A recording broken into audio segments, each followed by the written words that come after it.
Hello and welcome back to the Toffee Blues YouTube channel, your source for all things Everton. My name's Thomas. Back on the channel today with a long overdue video. I think we brought on Paul for several videos in the past, and I think we said the last time we spoke we aren't going to speak again until hopefully relegation is off the table. That took a bit longer than I think we both expected at the time that we last spoke, but here we are at the end of the season. Premier League safety is secure, and we have a long summer ahead of us. Potentially, but we'll have to see what we get up to. But as you know, Paul the Esk, he's been on the channel before. If you don't know him already, where have you been? Basically, because we've done great videos with him in the past, and he's very active on Twitter. Paul, thanks for coming on today. Now we are as you mentioned, just before we came on there, we're about couple of weeks after the end of the season. How are you doing now? Good to speak to you, Thomas, in the first place. Yeah, I'm okay. Bit of a weird end of the season, really, wasn't it? I mean, I never felt as if actually we were not going to survive, even when we were 2-0 down against Palace. It was a sort of, somebody said to me, and I think they're absolutely right. It was a bit like, and I appreciate that you're a bit younger, so you wouldn't have been there, but it was a bit like the Bayern Munich game at Everton when we conceded first, but nobody in the ground believed for a second that we weren't going to win the game. Obviously, very different circumstances, and one can't compare that team to Everton's current team. But yeah, I just felt as if we were going to do it. Thank goodness we did it on the Thursday, not the Sunday, when everybody obviously had their bucket and spades out and were ready to go on holiday. But yeah, and it's going to be a fascinating summer. Now we've got over the hurdle of being in the Premier League. Now we've got to really address all the underlying issues with regards to the squad, with regards to how we recruit players, who makes those decisions, how much we're going to pay for people, who do we have to sell in order to buy people. It is going to be, I think, a very, very interesting summer for all Evertonians. That may be not what you want to hear. You may want to think, actually, I want some relaxing time for a couple of months. Yeah. But we'll be playing football again in what, less than 6 weeks. We will be playing football in the US, and we'll be playing football in the Premier League in around 10, 11 weeks. So there isn't actually an awful lot of time for us to do what we need to do. Yeah, absolutely. I think I don't know about yourselves watching, but I know definitely since the Palace match, I've basically checked out from football for a couple of weeks. I enjoyed the Championship playoff final, and that's basically it. But of course, the summer's an essential part of the time at a club, and especially considering the financial losses we have made, the improvements that we see that we're going to have to make on the pitch, and whether that's going to be viable or not. And of course, Paul was a big contributor to the 27 campaign, the 27 years campaign, sorry, that of course came to light earlier in the season, protesting against the board. Slightly put that on hold, I believe, because we just had to basically get behind the players on the pitch. Not forget about it, but revisit it at the end of the season. It is now the end of the season, and these questions do still arise, and it's important that we do get onto them, really, because we can't lose the momentum that the group definitely picked up. Well, it seems like a couple of months ago now.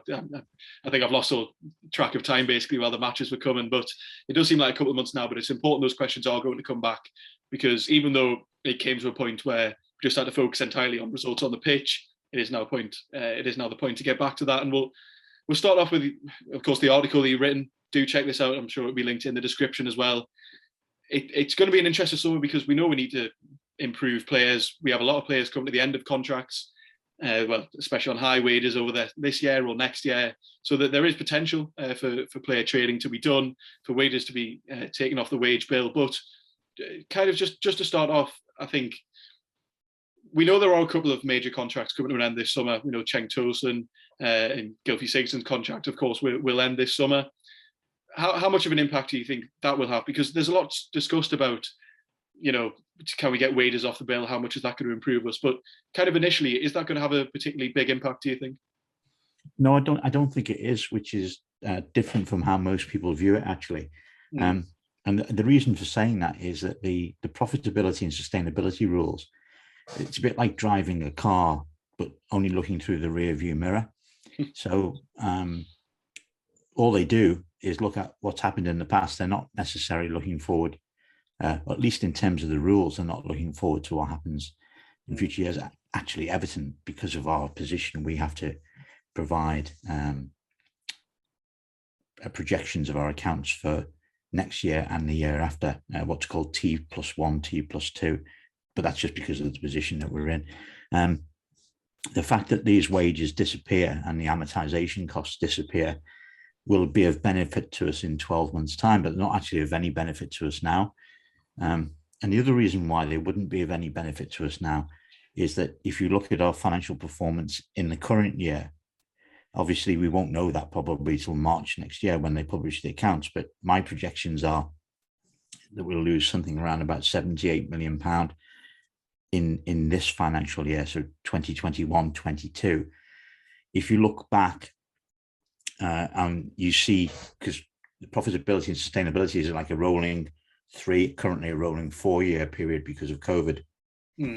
If you look back at what drops off was a £13 million loss. So we're substituting a £13 million loss with maybe a £78 million loss.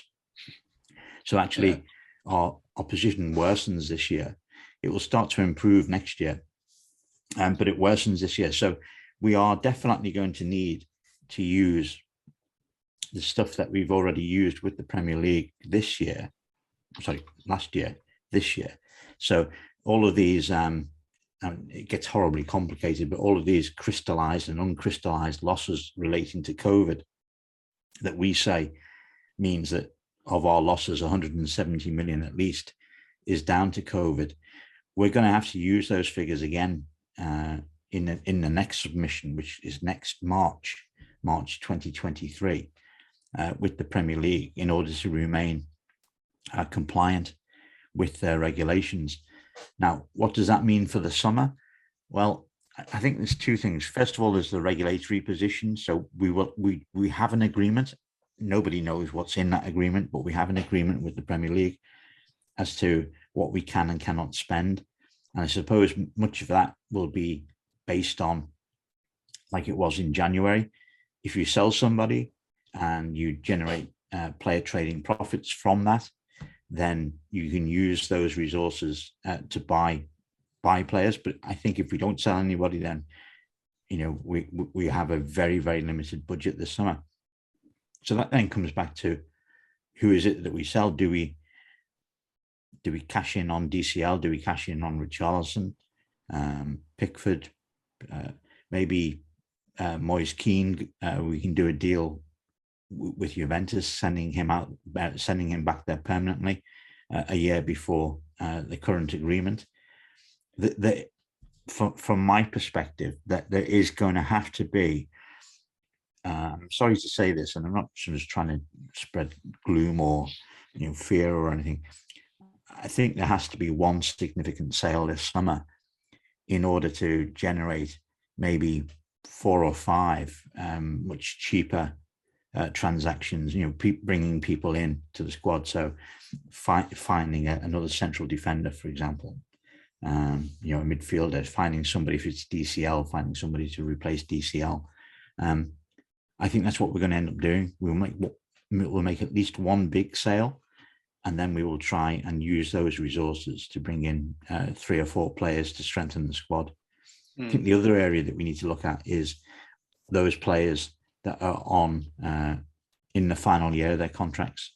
Do we extend those contracts? So, for example, Doucouré and Alan, do we offer them extensions to their contracts? Tom Davis is another one. Or do we look to move them on whilst they still got some value to the football club? I saw something today from Alan saying that he's wanting to stay at Everton this summer. That being the case, possibly like a 1-year extension, so that it gives us the option to, if we wanted to, or if he wanted to, for him to be sold next year and realize some value. Because obviously, going into the final year of his contract, if there's not an extension, then he's just going to run his contract down to nothing and leave as a free agent. I think actually this is something that you're going to see an awful lot more of in football. You're going to see players running down their contracts so that they can benefit from the move to a next club rather than the selling club.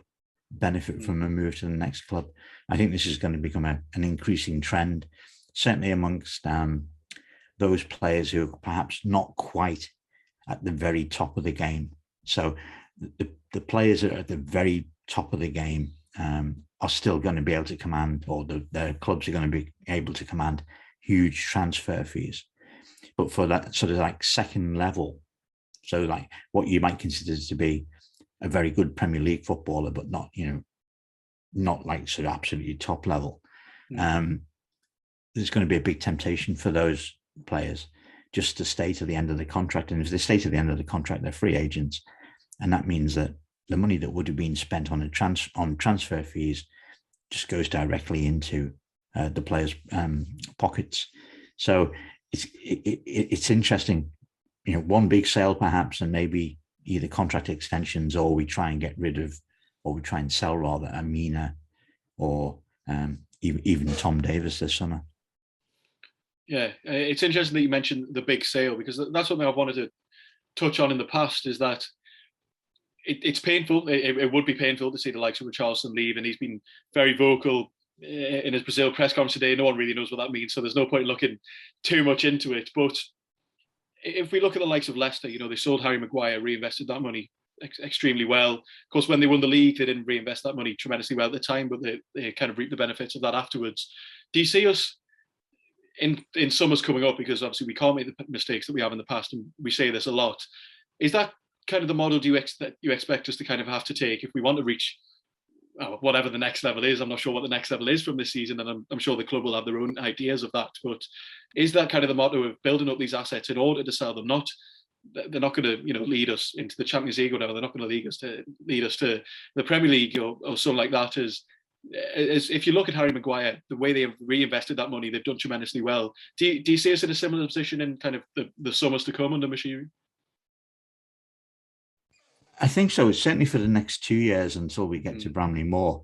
The situation may change quite a bit when we get to Bramley Moor, not by virtue of what we earn on match days, but in terms of the new and the additional sponsorship opportunities that Bramley Moor is going to bring. Match day income will more than double. It will probably near treble, actually. But then we've got the cost of financing the stadium to take off that. But then what we will have is, fantastic opportunities for new sponsors, opportunity for naming rights. Obviously not going to be USM anymore, but it will be, another company.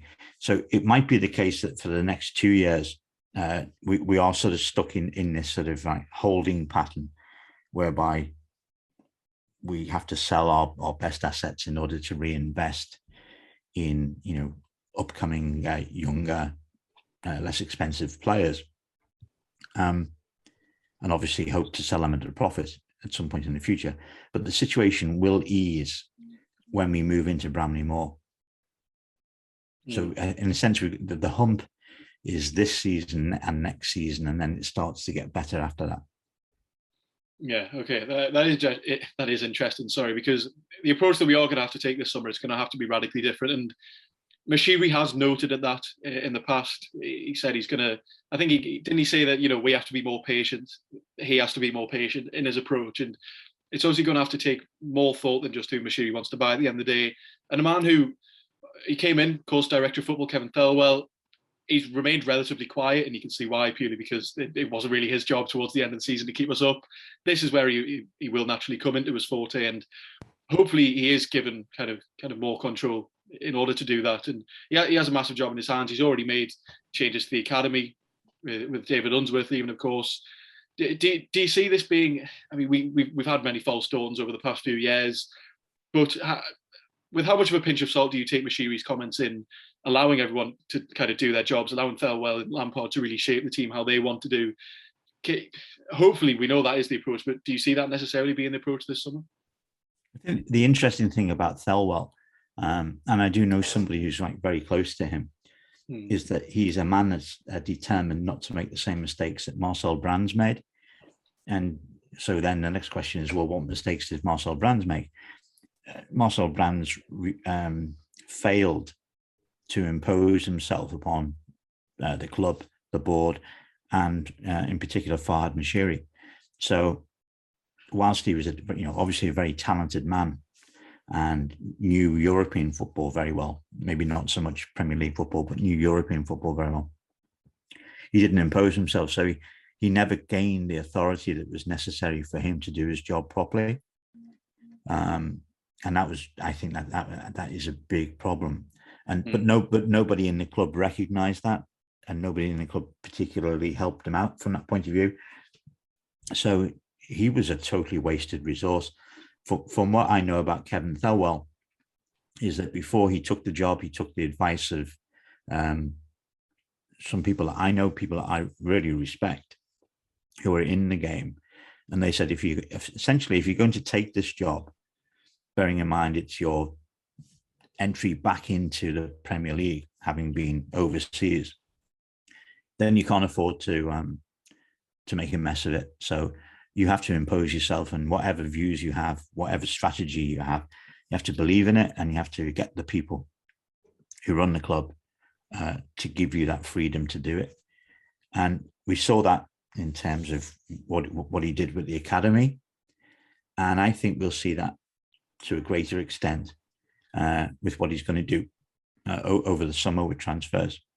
I do think it's going to be slightly more difficult for Moshiri to just impose his own ideas on whatever transfers they want, for two reasons. First of all, I don't think Thelwell will very readily allow him to do that.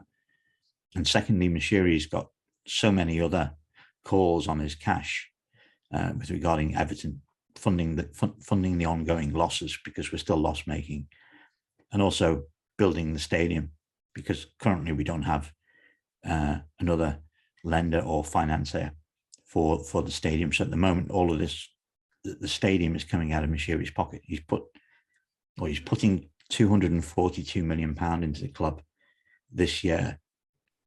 And not much of that will be available for transfers. So it's difficult to see that Moshiri can do what he's done previously if Thelwell does his job, if Lampard backs Thelwell, and I think he will, and also just looking at the finances of the club, both from an affordability point of view, Moshiri just can't keep pouring money into the club.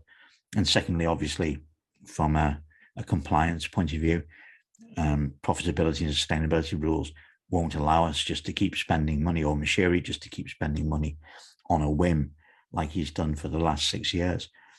The Burnley Leeds letter story, I think, is interesting, not necessarily because it represents a threat to Everton at this moment in time, but I think it highlights the difficulties that Everton have had, and the fact that Everton have had to go to the Premier League and make an arrangement between the Premier League and Everton means that there's going to be far greater scrutiny looking forwards.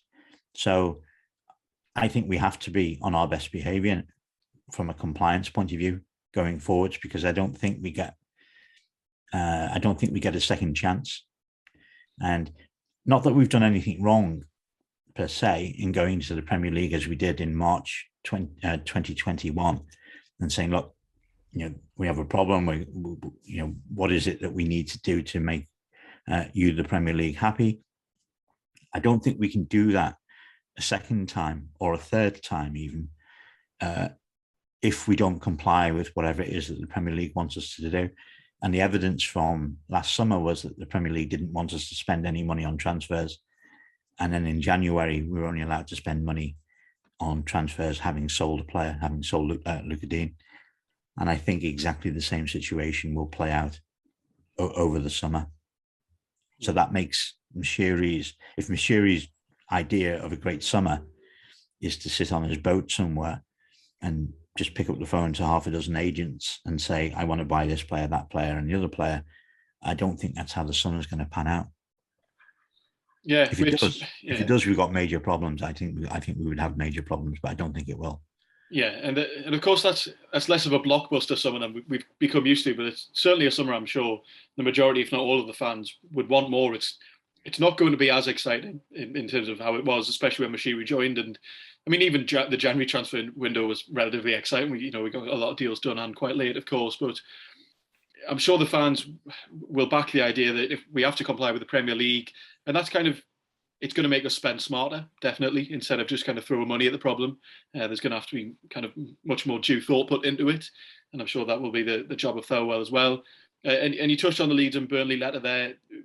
We don't really need to go into it too much. We understand. I mean, this kind of pops up every now and then where look, websites are going to want to get clicks from the idea that Everton might go bankrupt, or they won't go bankrupt, but other clubs are going to complain about them and they're going to get a points deduction, stuff like that. Of course, we know that's not the case because of the amount of times it's popped up for us. We know that because of our compliance with the Premier League, we understand our position with them immediately, and it doesn't necessarily matter what other clubs come in and do. So we won't go into that too much, but something I did want to go into. Can I make a point on that? Yeah. Thomas, both Burnley and Leeds would be allowed to see everything that has gone on between Everton and the Premier League. And I just ask this question. If they think that's reasonable, why haven't all the shareholders of the Premier League seen what's gone on between Manchester City and the Premier League in the last 4 years with their profitability and sustainability, FFP, call it what you want, dispute? The fact is that they haven't. The only people that are party to that dispute are the Premier League board and the Manchester City board and their legal representatives. So there's no case at all for saying Everton must put into the public domain or must show Leeds or must show Burnley what the agreement is between both themselves and the Premier League. There's no case for that at all. If Leeds or Burnley or anybody else doesn't have faith in the Premier League to act appropriately and to act without favour to one or another individual club, then they're within their right as shareholders to complain about that and to do something about it and to change the board, change the CEO of the Premier League. But they don't have any right at all to come to Everton and demand things from Everton, as long as Everton have complied with whatever it is that the Premier League have asked them to do. It's not our problem. If it is a problem, it's the Premier League's problem. But it's certainly not our problem. And we're under, my understanding is we would be under no obligation at all to provide that sort of information to Leeds, Burnley, or anybody else that wanted to complain about it. Yeah, of course. And because it isn't the first time we've heard it. I can't remember when the last time was. I know there was a significant moment where there was accusation that we might get point deductions, and you can see why these things get big, because even if the clubs, as you mentioned, even though Burnley and Leeds, they probably know that they don't have any standing kind of, well, they can't come at the club directly. They are going to have to go to the Premier League and question their kind of interactions with us, kind of an independent body. One of the two clubs was going to end up getting relegated. And it turned out to be Burnley. So I don't blame the Burnley or the Leeds board for putting something out there, because it actually makes them sound good in front of their fans. We're holding our end up. We're trying to protect our football club against something that we perceive to be wrong. No problem at all with that. It's just it won't wash, and it won't wash, as I say, for the very reason why Manchester City and their dispute has never been disclosed publicly, either to shareholders or anybody else. And it will remain the same with Everton, I'm sure. Yeah, and absolutely, I agree with that. That you can see why they do it. It's a good PR move by them. It gets the fans kind of on board. But at the end of the day, it gets bigger on Twitter and it gets bigger on social media, because if someone sees a headline about points deductions or complain about financial irregularity. Sorry, couldn't quite get that one out. It does get big even without the footing, and I'm sure Leeds and Burnley will have known at the time submitting that letter that it probably didn't have much standing. It probably wouldn't get far. But I mean, I had mates of mine texting me this article, and it gets annoying trying to tell them all that this isn't necessarily a massive problem as much as it looks. But social media does make it look worse. But as you mentioned, you can see the reason by the clubs for doing it. But as I mentioned, I didn't want to stick on that one for too long, because I'd imagine it's probably going to come up again, maybe in the summer or next year if someone else wants to make a complaint. And I'm sure we'd have to kind of revisit this discussion all over again. But as you mentioned, as long as we are within the Premier League, however they want us to comply, we know that the finances weren't in a particularly strong position, but we went to them, as you mentioned, in 2021, I think. And if we comply with their rules, there isn't a standing really for any other club to get involved. My final point I really wanted to speak about was, of course, sponsorship coming up. We know we started the deal with Kazoo. That seems to be coming to an end. We will be looking for a new kit sponsor, and I won't go into the rumours necessarily about who the company is going to be. I haven't seen too many of them myself, but I've seen them float around Twitter. But there are rumours potentially about a gambling sponsor, which is interesting considering the fact that the club came out kind of vehemently saying that they aren't going to have a gambling sponsor in the future because it goes against the club's principles. And I remember us having this discussion as well, saying that it will be interesting when the finances of the club are particularly tested, and well, from a sponsorship side, see how long those morals last, see how much they want to stick to that point. And if you couple that with the loss of investment we have had, of course, from Alisher Usmanov, and the fact that now Mashiri is funding the majority of the stadium himself, do you see the club in any way going back to a gambling sponsor, if the rumours are believed to be true? But if we put them to a side anyway, it would be a very disappointing position from the club, we know that, but do you see that being viable? Sadly, I do, because I think the club know that they've got to maximise the revenue opportunities. And if you look at it, not only have we lost Kazoo, we've lost USM. So what does losing USM mean in terms of sponsorship? It means Finch Farm. It means perimeter advertising around Goodison Park, which was valuable, certainly in the context of what USM were paying. It means that we don't have a training kit sponsor, as well as not having a naming rights partner at Finch Farm. And the women's team no longer have a sponsor neither. So a large part of our sort of sponsorship portfolio has disappeared, some of which obviously the club could never have forecast what was going to happen in terms of USM, although you could argue having all your eggs or most of your eggs in one basket is never a wise strategy for a business to do. But anyway, nevertheless, that's where we are. I estimate somewhere between 60 and 70% of this year's commercial revenue is currently up for grabs. So that being the case, I think it's fairly self-evident that we would actually bite the bullet and we would take whoever is going to offer us the greatest amount of money. And, there might be a bit of embarrassment, there may be a bit of explaining to do, but we'll do it.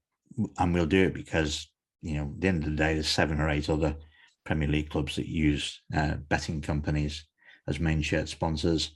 And until the government actually bans it, which might happen in a not too distant future, I think the club will take the view that they have no choice, they have to do it. And it would be regrettable and it would be a retrograde step, but it would be an acknowledgement of the circumstances that we find ourselves in. We didn't have to walk away from Kazoo this year.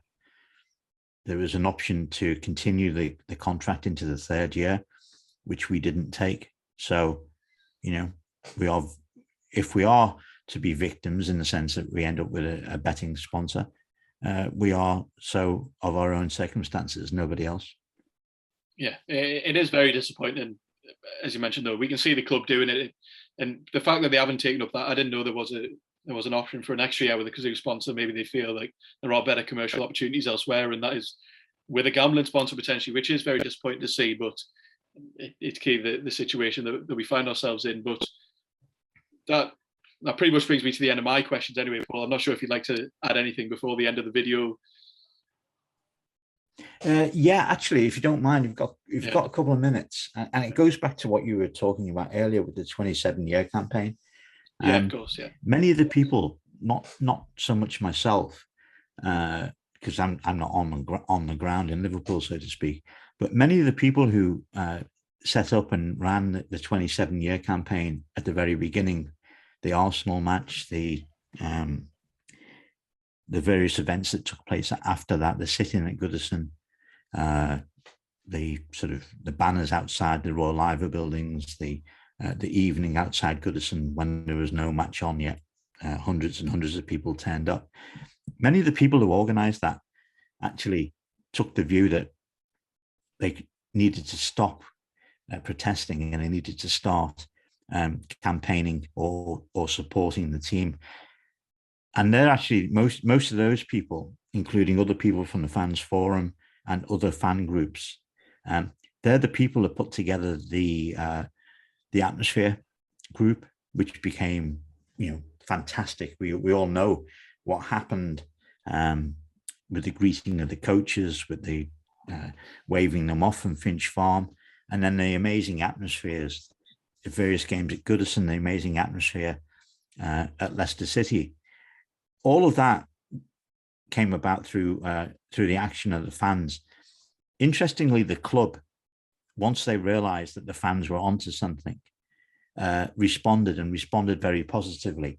And I think it would be churlish not to acknowledge the impact and the support that the club gave that atmosphere group to help them plan the coach greetings, to get all the banners in the stadium. I mean, Goodison Park looked fantastic with all of those banners at the end of the season.